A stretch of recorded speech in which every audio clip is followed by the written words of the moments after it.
Trois faits que les fans de One Piece doivent impérativement accepter. Fait numéro 1, sans l'intervention de Sengoku, Garp aurait massacré Akainu sur Marineford, et ce pour une raison très simple. Akainu et Aokiji possèdent une puissance similaire, étant donné qu'ils ont fait jeu égal pendant 10 jours. Et sur la ruche, on a pu voir que Garp a littéralement soulevé Aokiji. Par conséquent, il aurait fait la même à Akainu.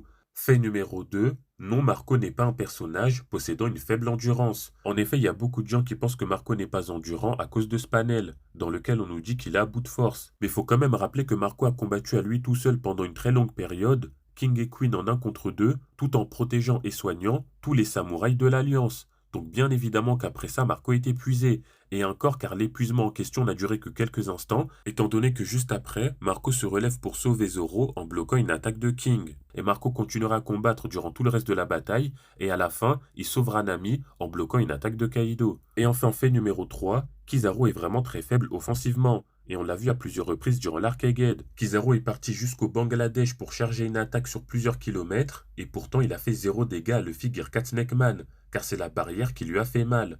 Ensuite, il a mis un coup de pied par surprise dans la mâchoire à Sanji, et pourtant Sanji se relève la case d'après comme si de rien n'était. Et le pire du pire, c'est que Kizaru a envoyé un coup de pied à la vitesse de la lumière par surprise dans le dos à Franky, et Franky revient juste après comme si de rien n'était. Il faut quand même rappeler que le point faible de Franky, c'est son dos. Enfin bref, tout ça pour dire qu'offensivement, Kizaru est vraiment très limité.